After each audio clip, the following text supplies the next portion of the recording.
느헤미야 4장에서는 열심히 지금 성을 건축하고 있는 유다 백성들에게 시험이 닥쳐왔습니다. 그 사마리아 사람 산발랏이 크게 분노해가지고 유다 사람을 비웃으면서 어찌 너희들이 이런 일을 하느냐 그러면서 1절부터 6절까지는 암몬 사람 도비야와 함께 조롱하는 일들이 있었습니다. 그래서 이와 같이 여우가 올라가도 무너진다 이런 식으로 비방을 하고 욕을 하고 이런 일들이 있게 됐습니다. 이럴 때 느헤미야는 7절부터 14절까지 유다 백성들의 마음이 흐트러지지 않도록 그 모든 문제를 대비하고 하나님께 기도하면서 성을 건축하는 일을 계속 하게 됐습니다. 그래서 15절부터 23절까지는 이제 이들이 다 한 손에는 병기를 들고 한 손으로는 일을 하며 이런 역사를 계속해서 이어갔다는 말씀을 기록하고 있습니다. 우리는 이 느헤미야 4장의 말씀을 보면서 우리가 참 선한 일 또 하나님의 일을 함에 있어서 방해하는 그런 일들이 많이 있다는 것입니다.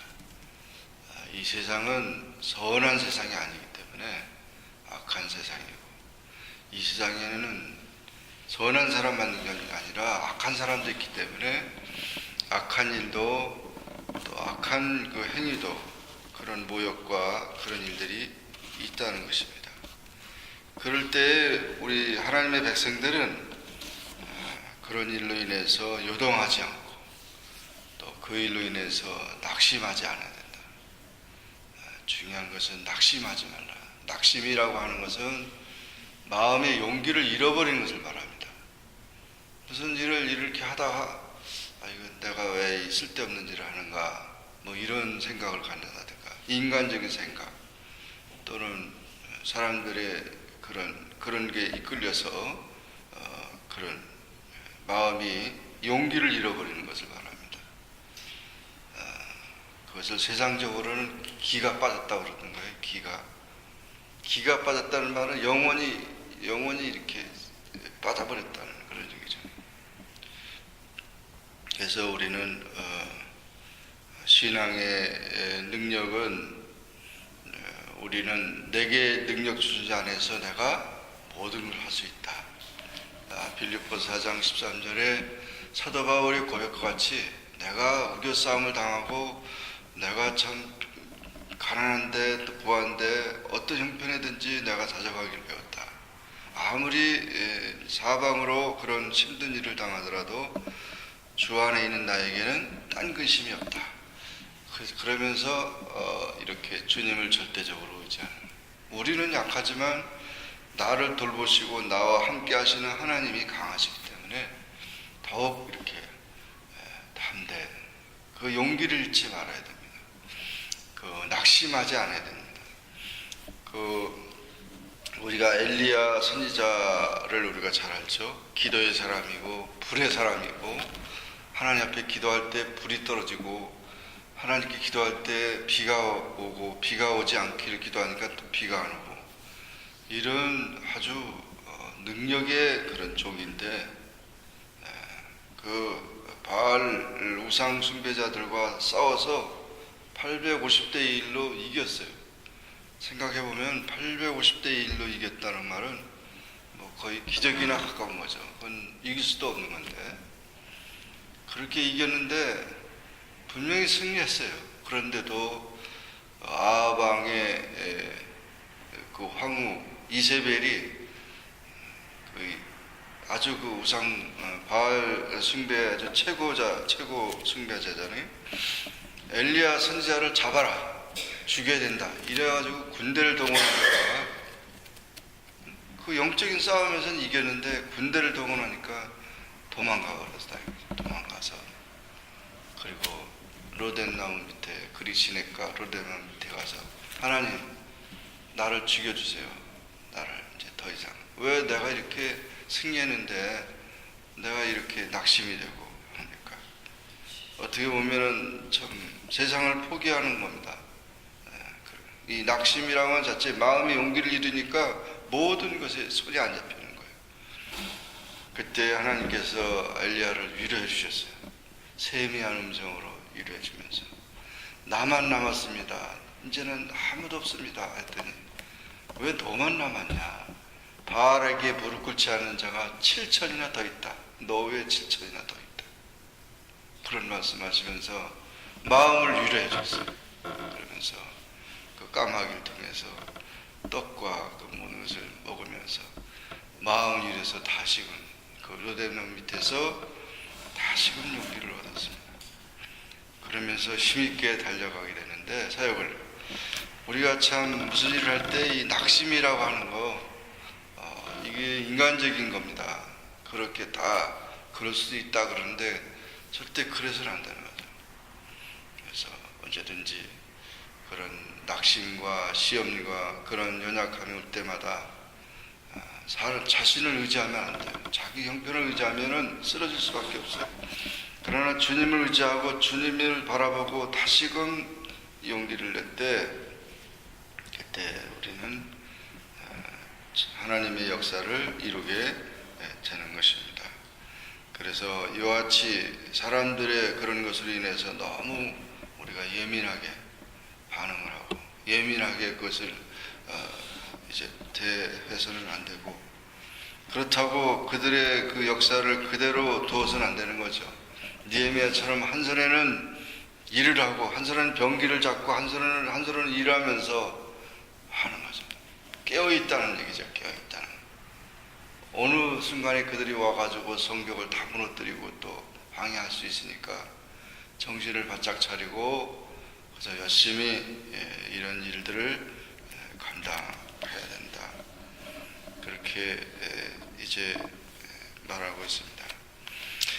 그래서 언제든지 우리가 성령을 통해서 이런 모든 그런 세력들을 우리가 무찌르고 낙심하지 않고 끊임없이 그런 일을 나가야 됩니다.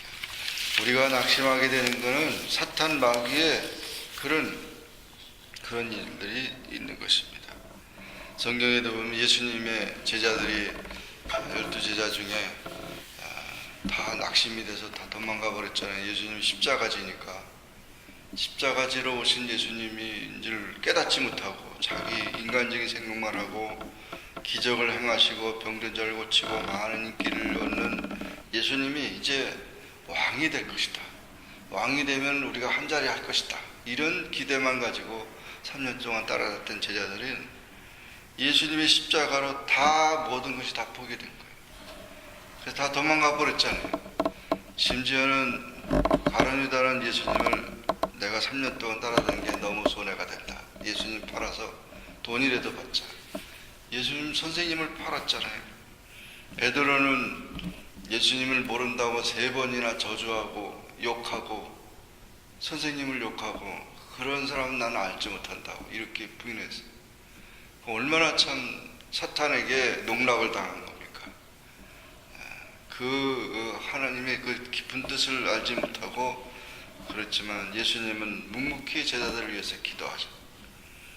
그리고 다시 그 낙심됐던 자들을 부활을 통해서 용기를 주셨고 그들 찾아가서 니들이 왜 나를 버리고 도망가냐 책망하지 않으시고 오히려 너희들이 평안하냐 이제 그러면서 오히려 위로해 주셨고 다시 용기를 주셨고 그렇기 때문에 그들이 다 복음을 전하면서 예수님의 제자들이 가룟 유다 빼놓고 모두가 다 복음을 위해서 헌신했던 그런 다시 용기를 냈던 것을 우리가 보게 됩니다.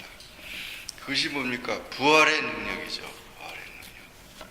사람이 죄와 죽음의 문제를 해결받으면은 우리의 큰 문제는 없습니다. 아무리 많은 큰 문제라도 그 문제가 아니에요. 그건 사실은 주님 보시기에 아무것도 아니고 우리 믿는 자들의 눈으로, 영적인 눈으로 볼 때는 아무것도 아니에요. 그럴 수도 있다고 하지만 그것을 우리가 믿음으로 극복하고 또 정말 하나님이 주시는 그런 능력으로 그 모든 것을 헤쳐나가야 된다는 것입니다. 갈라디아서 6장 9절에 너희가 선을 행하다가 낙심하지 말지니 때가 이르면 하나님이 거두시라.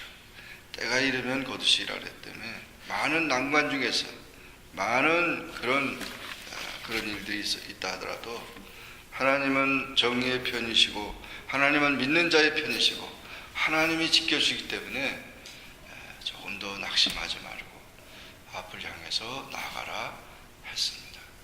우리 세상을 살아가면서 낙심이라고 하는 것은 마음이 속상한 건데 속상한 일이 많이 있을 수 있지만 너무 속상하면 안 돼요. 너무 속상하면 속이 썩어 문드러지면 안 돼요. 그래서 다시 주님을 바라보고 용기를 내셔야 돼요. 그래서 우리가 참 신앙생활은 핍박을 받으면 받을수록 더 강해지는 겁니다. 기독교가 오히려 핍박과 그런 속에서 이 세계적으로 이 복음이 전파됐지 부유하고 특권을 누리고 이럴 때는 다 타락하지 않았습니까? 그래서 더욱 우리가 어려운 환난과 고난이 오더라도 주님을 의지하고 믿음으로 승리해서 끝까지 마음의 용기를 잃지 않는 그런 담대함, 그런 마음이 참으로 중요합니다. 그래서 하나님께서는 여호수아에게도 권면하게 했을 때 모세가 이스라엘 민족을 이끌고 출애굽하고 가나안 땅을 목전에 뒀을 때 이제 제2의 후계자인 여호수아에게 한마디로 권면한 게 뭐냐면 두려워 말라, 낙심하지 말라, 마음을 강하게 하라, 놀라지 말라, 내가 너와 함께하고 내가 너를 붙든다, 내가 말씀에 정통하고 잘하나 오르나 치우치하냐면 너는 아주 승리한다, 이렇게 얘기해 준 겁니다. 다른 거 나이가 어리다고 하는 게 문제가 아니고 뭐 일이 많다는 게 문제가 아니라 네 마음, 이 용기를 잃지 말아라, 마음을 강하게 하라, 담대하라. 그렇다고 이 자기가 뭐 마음을 뭐 이렇게 수련하는 게 그게 아니고 마음 수련회라고 뭐 그런 것도 있잖아요. 그런 게 아니고 하나님이 우리의 마음을 우리의 마음의 주인이 되셔서 예수님이 주인이 되셔서 하나님이 우리의 마음을 강하게 하는 거죠. 그래서 이와 같이 정말 낙심하지 않도록 우리를 강한 마음, 담대한 마음으로 승리케 하시는 그런 주님을 의지하면서 오늘도 우리는 무슨 소리를 들었더라도 흔들리지 않아 굳게 믿음으로 승리하는 우리 모두가 되기를 주의 이름으로 축원합니다. 기도하겠습니다. 주님 감사합니다. 어제도 주 안에서 쉬게 하시고 또 오늘도 기도로 하루를 시작하게 하시니 감사합니다. 느헤미야 4장의 말씀을 통하여 이스라엘 백성들이 열심히 하나님의 뜻을 행하고 성벽을 건축하는 일에 힘쓰지만 때로 이렇게 참 그를 조롱하고 모의하고 방해하는 그런 세력들이 있어서 낙심이 될 때가 있습니다. 우리가 선을 행하다가 낙심하지 말지니 때가 되면 거두리라, 때가 이르면 거두리라 했습니다. 흔들리지 말고 자라나 우러나 흩지지 말고 앞만 보고 나갈 수 있게 담대함을 잃지 않게 도와주시옵소서. 언제든지 마음의 용기를 내어서 하나님 기뻐하시는 뜻을 따라 전진하며 나가게 도와주시옵소서. 세상의 모든 흔들리는 것을 보고 우리 마음이 흔들리지 말고 세상의 풍파를 보고 거기서 빠지는 자가 되지 말고 오직 주님만을 바라보고 날마다 독수리같이 올라가는 신앙이 되게 하여 주옵소서. 오늘도 우리는 우리의 마음의 담대함을 가지고 모든 일들을 감당하게 하시며 또 낙심되고 두려워하고 염려하고 걱정하는 모든 자들에게도 이와 같이 주님의 복음을 전하고 말씀을 통해서 그들을 위로할 수 있는 삶이 되도록 도와주시옵소서. 예수님의 이름으로 간절히 기도합니다. 아멘. 하늘에 계신 우리 아버지여, 이름이 거룩히 여김을 받으시오며 나라 임하옵시며 뜻이 하늘에 이루어진 것 같이 땅에서도 이루어지이다. 오늘날 우리에게 일용할 양식을 주옵시고 우리가 우리에게 죄 진 자를 사해 준 것 같이 우리 죄를 사하여 주옵시고 우리를 시험에 들게 하지 마옵시며 다만 악에서 구하옵소서. 대개 나라와 근세와 영광이 아버지께 영원히 사옵나이다.